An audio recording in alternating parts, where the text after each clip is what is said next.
Welcome to another In Wheel Time podcast, a 30-minute mini version of the In Wheel Time car show that airs live every Saturday morning, 8 to 11 a.m. Central.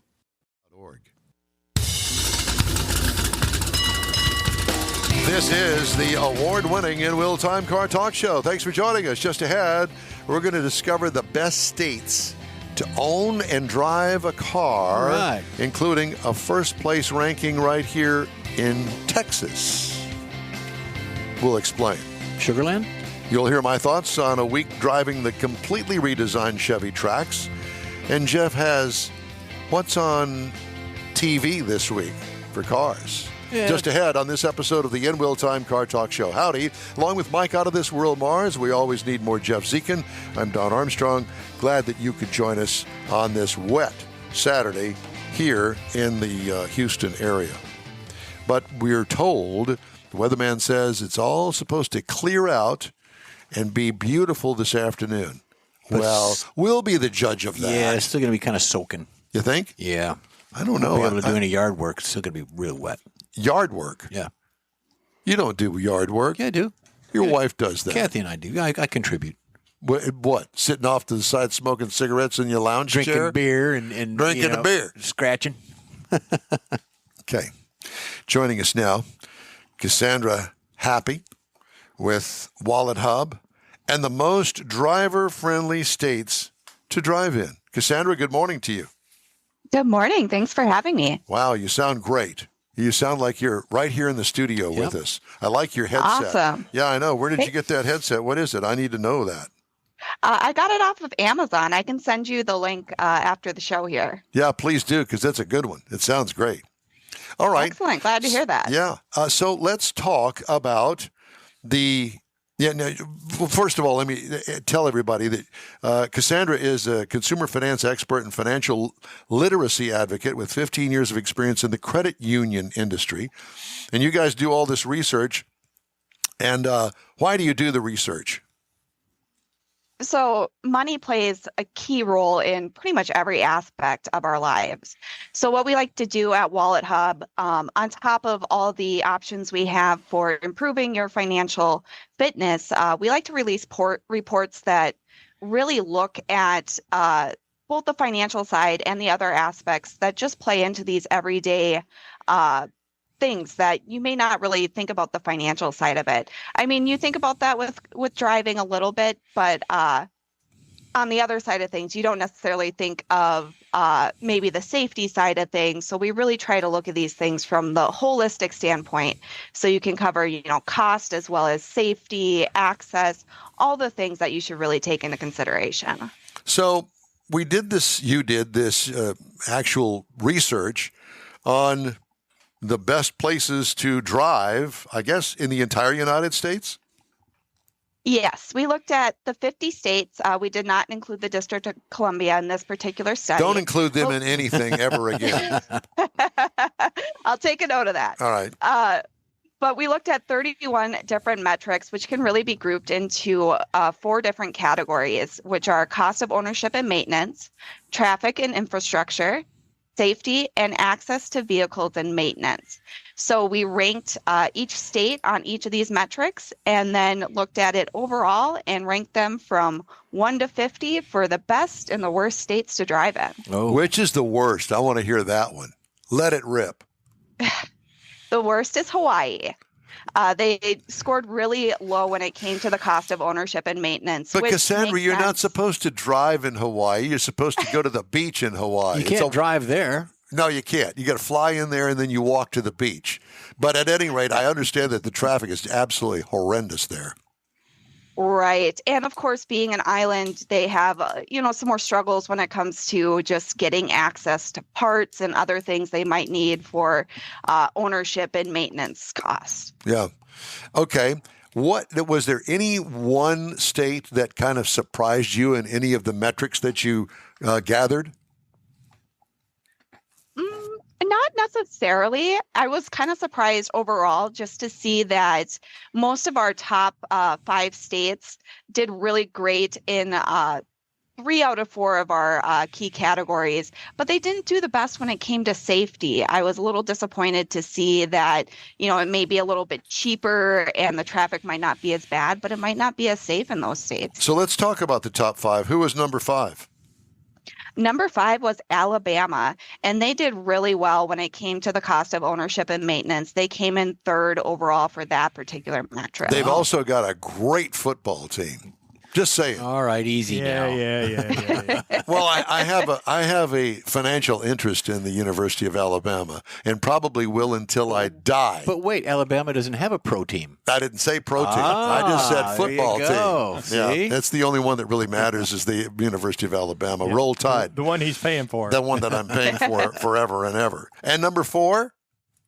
Number 4 was Oklahoma, and they did pretty good when it came to cost of ownership and maintenance. They came in 7th, so still in that top 20%, and they came in 9th for traffic and infrastructure, so right in that top 20% there as well. Well, I mean, they don't have Houstons in Oklahoma. Mars spent some time in Oklahoma. The closest thing they got is Oklahoma City, and it ain't even close. It ain't even close to Houston. Okay, number 3? Number 3 was Kansas. They actually came in 3rd for traffic and infrastructure, and they came in 10th for cost of ownership and maintenance. So still in that top 20% in those 2 metrics, but they didn't do as well in safety and access to vehicles and maintenance. I have a question. Both of those states you just talked about are in the middle of the country. Does that have any relation to what the data shows? Not necessarily. We didn't really see a distinct correlating factor in that. I mean, overall, the Midwest did pretty well in this study, and I think part of that has to do with just having more open spaces. There's some very rural states that came in, especially our number 1 pick is definitely known for being a more rural state that doesn't have as much traffic just because it's not as populated. Yeah, they're more flyover states than rather drive-through states. Well, Kansas at number 3, they're probably going to be number 1 in football. So just saying, I got to go there. I mean, it was there. I just had to go with it. He's on a sports kick, Mike. So, all right, who's number 2? Number 2 was Georgia, and they came in 2nd overall for cost of ownership and maintenance. So one of the least expensive places for owning and maintaining your vehicles in the country. And number 1. My father-in-law would be very proud to see this. Iowa came in at number 1. Oh, He's always told me. I got family there. I can live with that. So just this last summer, we were down in Iowa, and he went off about how he despises driving in Minnesota, which is where I live, because Iowa, the roads make sense. You either go east or west or north or south. Yes. There's really no in between. So as long as you know what general direction you need to go, you just hop on the road and start heading that way. Well, when I think of Iowa, my grandmother's from Iowa, and I think of Iowa, I think of pig farms and corn. Absolutely. That's it. And hey, they've done quite well for the entire United States of America when it comes to feeding us. Corn as high as the elephant's eye. That's it. All right. Okay. So there are some interesting things about Texas that I think that we should point out. Auto repair shops per capita, I would have thought, at least here in the Houston area, it'd be the number 1 place in the world for auto repair shops, but that's not the case.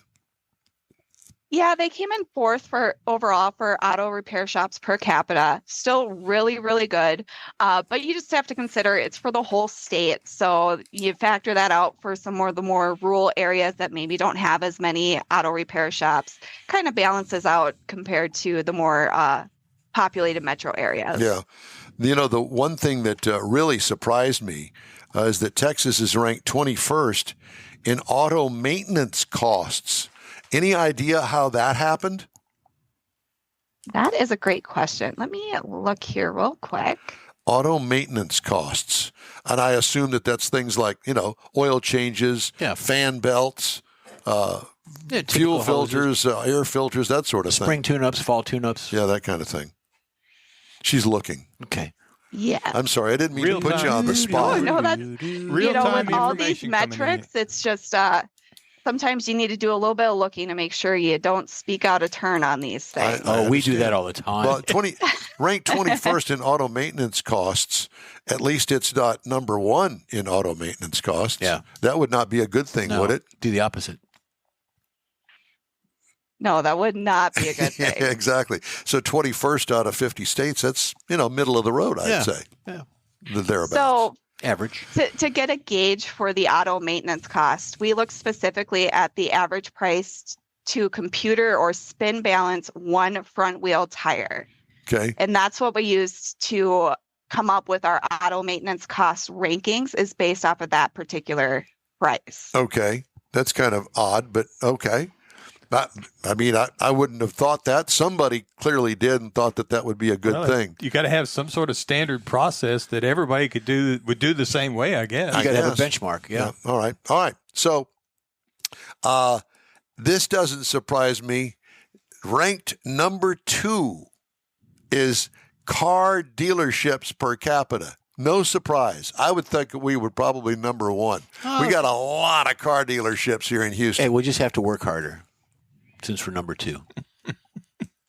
Gotta build some more shops out there. There you go. Yeah, I guess so. Ranked number 2. And then we did the auto maintenance. We did auto repair shops per capita, ranked 4th. And I'd believe that. Okay, so car dealerships, we got that. And I guess it's a good thing that we were ranked first in the average price of gas. Is that meaning the lowest price amongst the 50 states? Yeah, the best. Yes, that's based on the average, it's the lowest cost we saw, and it's California, which had the highest cost, was twice as much as what Texas was. So definitely much cheaper to fill up your tank in Texas compared to California and some of the other states out there. That's no surprise. Yeah. I would believe that. Okay. Any other kind of little goodies that you want to throw in this?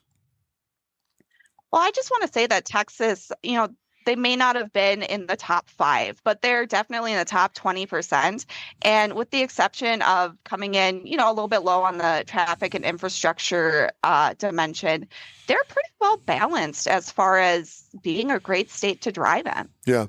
What would be a great state to go on vacation to as far as automobile traffic is concerned? Iowa. Iowa, yeah. But, I don't want to go and visit pig farms and cornfields. That's just my saying. They got a baseball field out in the middle of cornfields. Was that where Field of Dreams was? Yes, it's still there. I know. It's a tourist attraction now.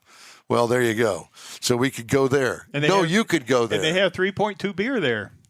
Do they? Yeah. How would you know that? So you could drink a lot more. I see. If you were a beer drinker, of course. I'm not a beer drinker, but apparently you are.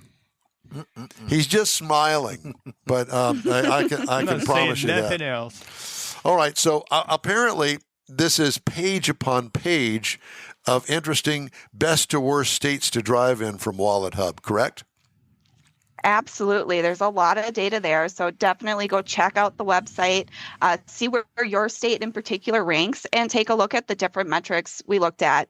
And it's really just important to note that everyone has different preferences, and really to consider what's most important to you. If you're looking at one of these studies and thinking, well, maybe I don't want to go to Hawaii because they have, really bad traffic. Yeah, that's why I don't want to go there.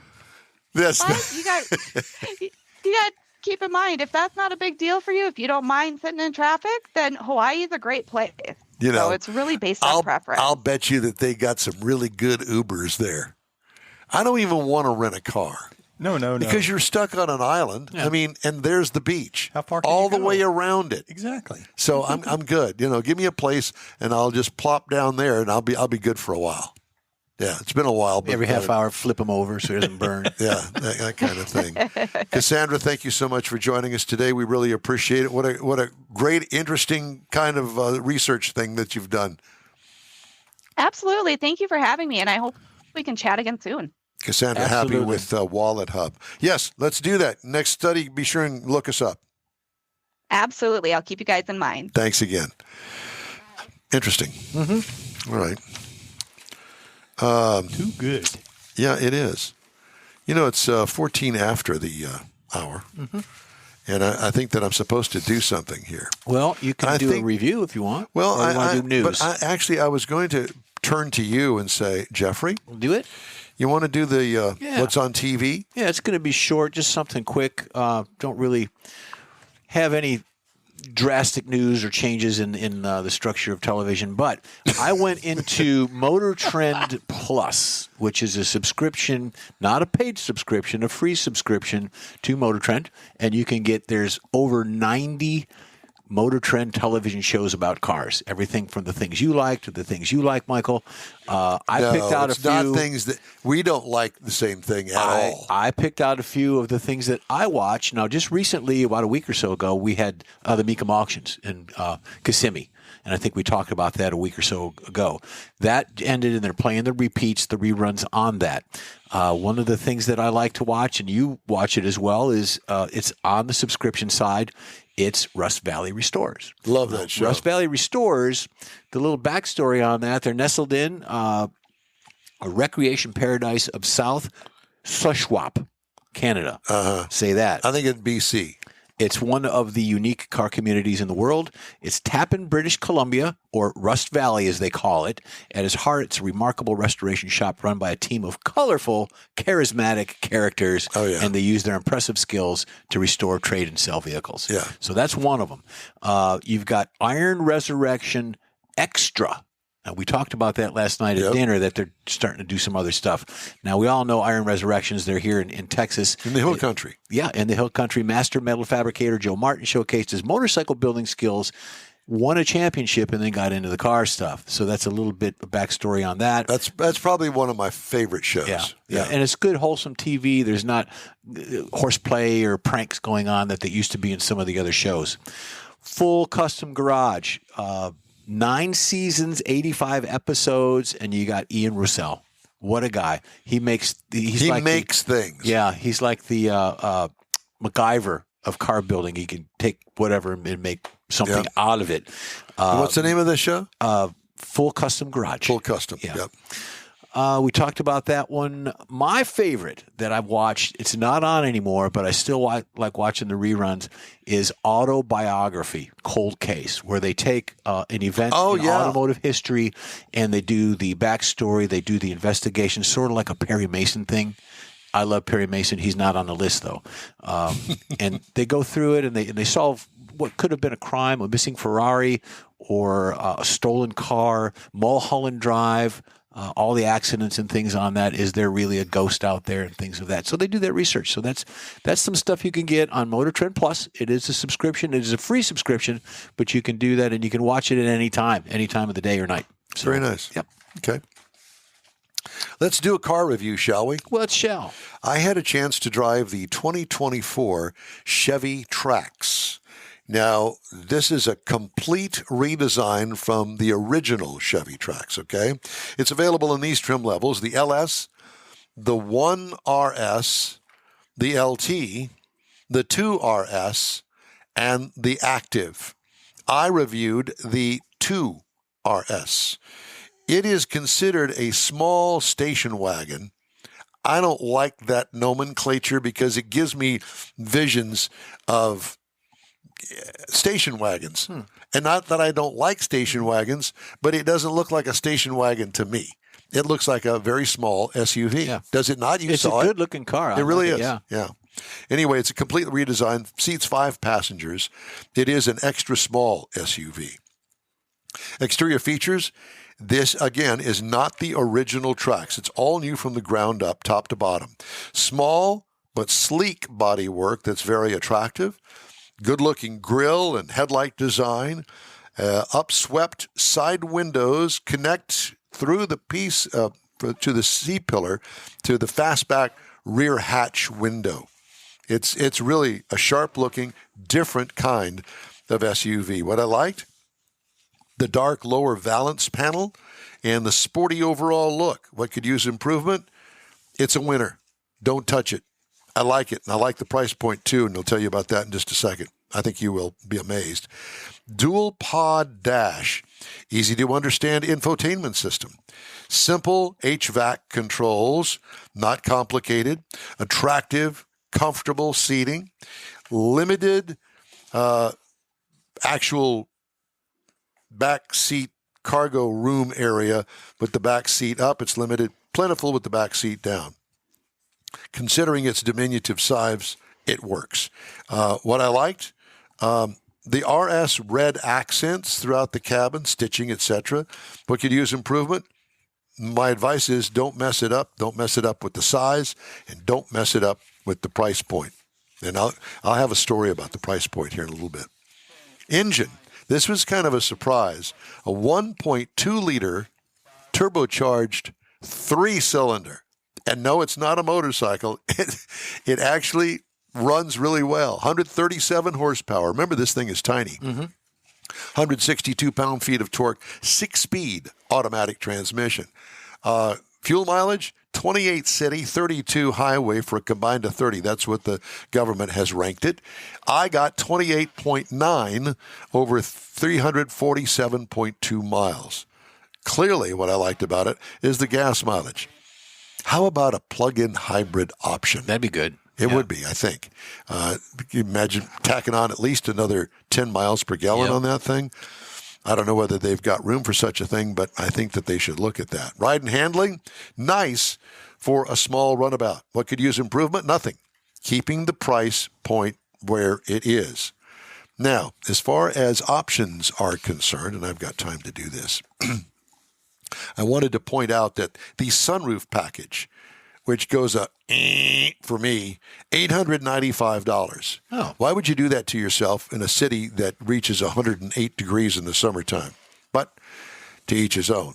Driver confidence package, they call it, $795, includes rear cross-traffic alert, that's good, lane change alert with side blind zone alert. Give me the alerts, but don't interfere with my driving. The adaptive cruise control, that's good. And the rear park assist is good, $795. That would be something to get. Now, optional paint color costs $395. I don't know what that's about. Every car has to be painted. Why would you pay more for that paint? Anyway. Now you want to know how much it costs. That's what I'm waiting. The base trim price is $23,900. Price is tested $27,080. But if you want to get in to the base model of the Chevy Trax, $20,400. This is Chevrolet's least expensive SUV. And that is the bell ringer for me. I mean, everybody can afford this. And I think that if you're in the market for a small SUV, this would be something to look at. Competitors include the Mazda CX-30 for $24,995. The Nissan Kicks starts at $21,050.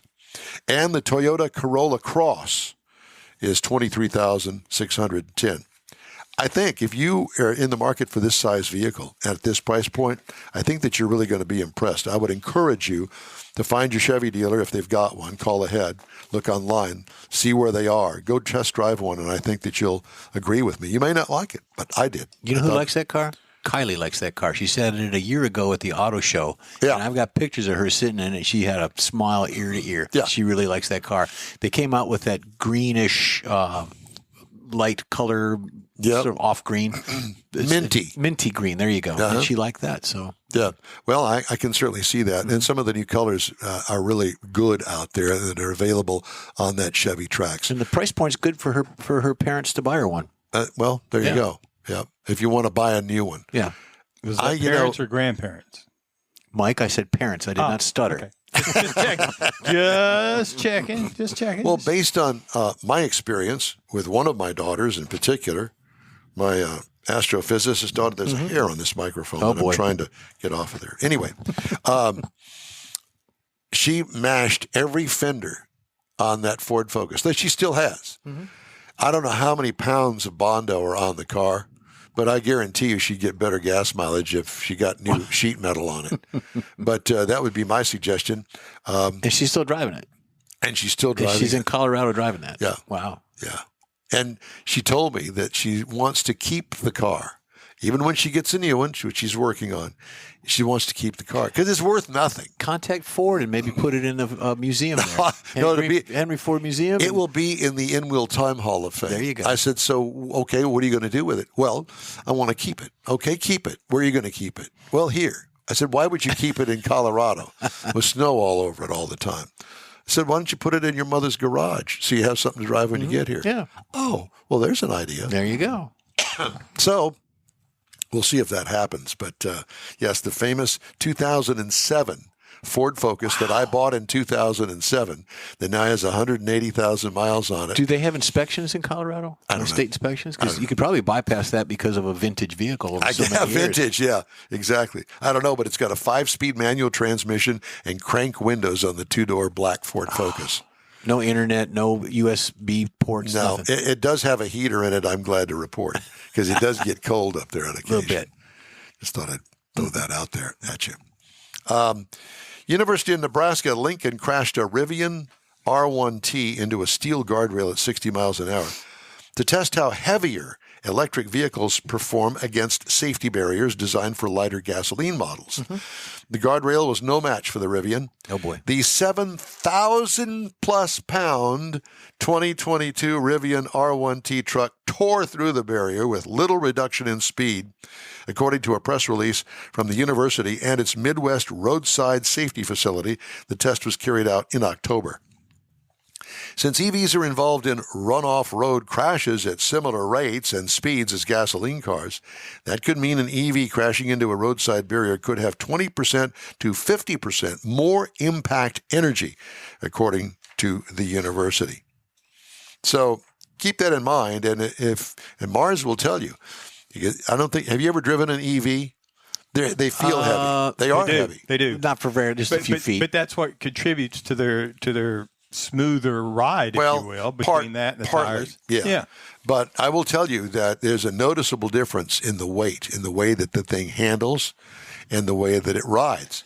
It rides pretty good, kind of like an old Hudson Hornet, because it was extra heavy. Yeah. But I will tell you that for me, it's almost twice as much as a regular car. It weighs almost twice as much. And where I see it, the biggest thing is if you're, for whatever reason, you need to stop a little quicker than normal, it feels like you're not going to. That's right. It's like the braking. Sluggish, almost. Like it's not slower. Quite. Yeah, because there's so much weight there. That's when you really feel that weight. Yep. You had asked about the Tesla truck. I saw one just this past week. Cybertruck. Yep.